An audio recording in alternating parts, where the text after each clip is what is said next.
Pues esto es lo que dice el presidente del Gobierno y a mí me parece que esto es lo que marca un nuevo, digamos, frente informativo, porque, insisto, hasta donde a mí se me alcanza, este discurso no era el discurso que había estado sonando en los discursos o en los pronunciamientos o en las declaraciones ministeriales de los días previos. Así que me parece que esto es un asunto que conviene que analicemos bien y que lo analicemos además con todo el rigor del mundo. Por eso le he pedido a Jorge Morales. Jorge Morales es el mejor experto que tenemos energético en nuestro país, el que mejor lo explica, es el director de Próxima Energía, nos ha ayudado muchas veces y espero que nos pueda ayudar ahora a calibrar qué es lo que cabe esperar en esta situación.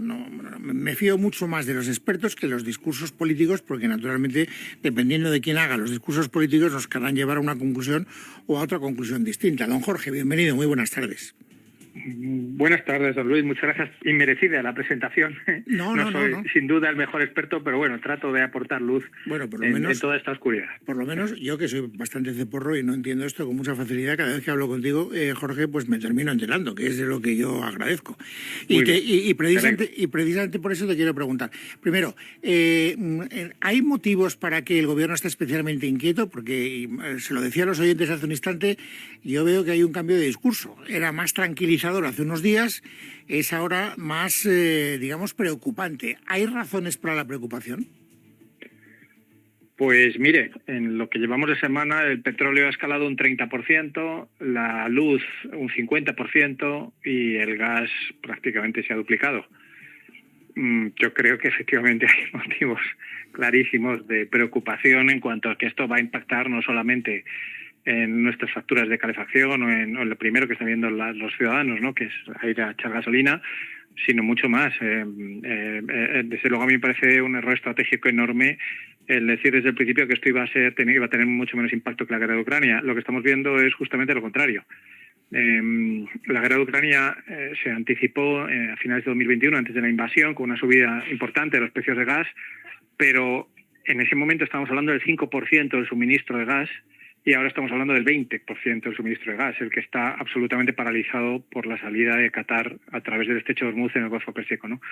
Por tanto, si ahora mismo no hay pánico en los mercados, y lo ha habido en algunos momentos, sobre todo el lunes martes, luego ha habido un poquito más de relajación, digo, si no hay pánico es porque de momento, más o menos, el mercado se está creyendo que los barcos van a poder salir dentro de un par de meses, Pero si dejan de creérselo, y hoy, por ejemplo, esto lo hemos visto en la curva de futuros, la curva de precios de la energía no se vende, o sea, el Brent, muchas veces hablamos, ¿a qué precio cotiza el Brent?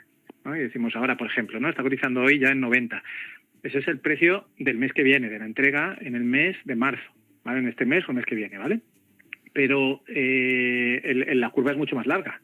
O sea, es decir, hay precios para entrega en abril, en mayo, en junio, en julio, en septiembre, etcétera, ¿no? Bien, hasta ahora lo que estaba sufriendo era la curva de este mes y del próximo trimestre. Hoy ha empezado a subir la curva del tercer trimestre, lo cual quiere decir que el mercado hoy ya está apostando, a diferencia de lo que era ayer. Esto tiene mucho que ver también con las declaraciones que ha hecho el Pentágono, que la guerra va a durar más de 3 meses.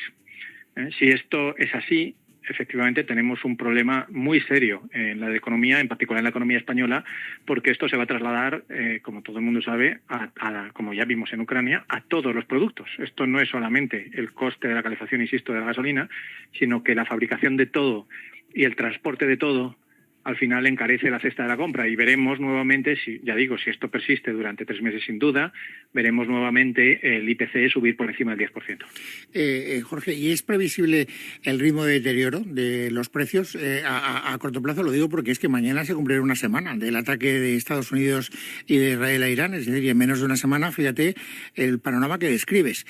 Ahora ya sabemos que la guerra, que inicialmente parecía que podía ser una operación, digamos, corta en el tiempo, se va a alargar, y las declaraciones del Pentágono hoy, como tú decías, lo dejan evidentemente claro. Por lo tanto, ¿cabe esperar que ese deterioro sea progresivo y acelerado?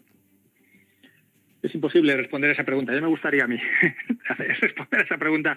Llevamos los que nos dedicamos a esto, llevamos una semana de locos, porque ya digo, el lunes, martes subió, el miércoles bajó, ayer más o menos se mantuvo y hoy otra vez está subiendo el precio, ¿no? En términos generales, ¿no? Yo digo que con matices sobre qué rango de la curva es sobre el que estuviéramos hablando, ¿no?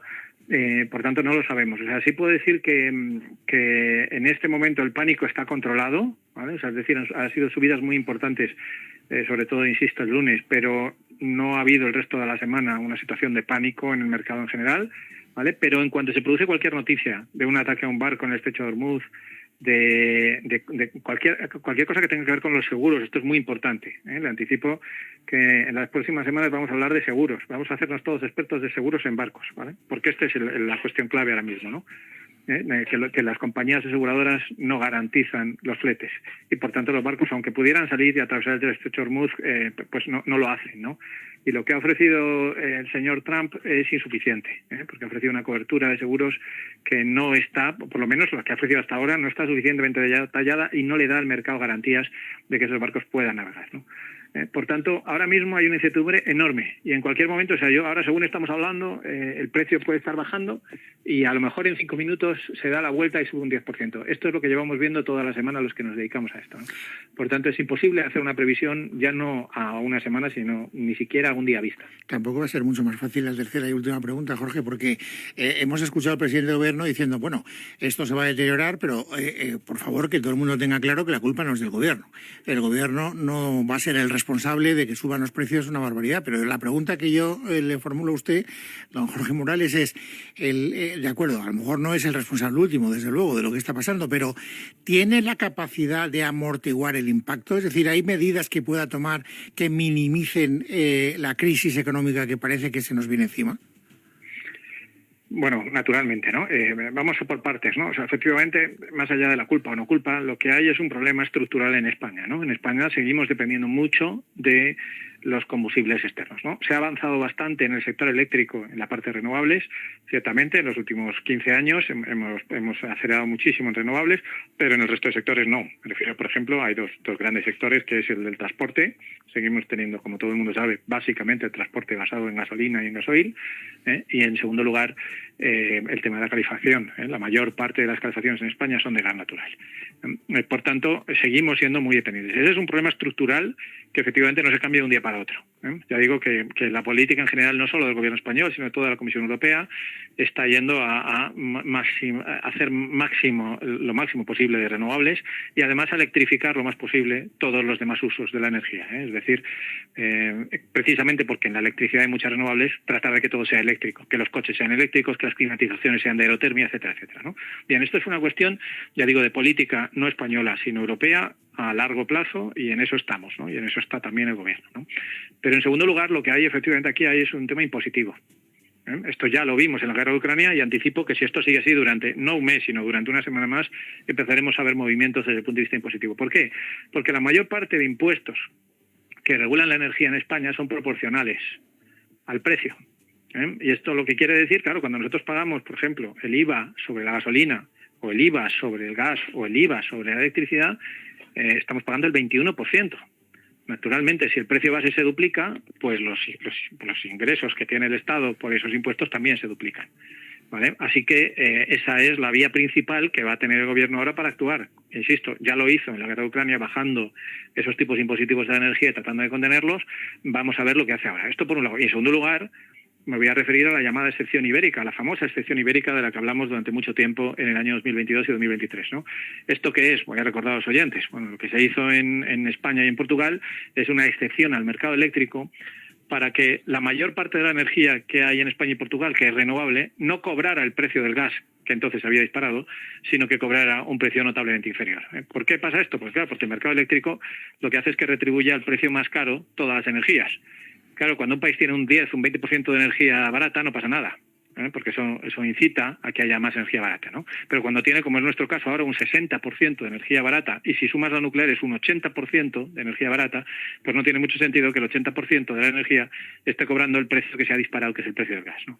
Entonces, bueno, seguramente veremos también intervenciones por parte del gobierno español y portugués en Europa, en Bruselas, para tratar de reinstaurar la excepción ibérica en España y evitar así una mayor subida del recibo de la luz. Pues me ratifico en lo que decía al principio de esta conversación, Jorge, gracias por explicarlo también, porque yo me tomo como medidas. Es decir, si yo lo entiendo, quiero pensar que todos los que nos han oído lo han entendido, porque el más burro de todos soy yo. Así que muchísimas gracias y un abrazo muy fuerte.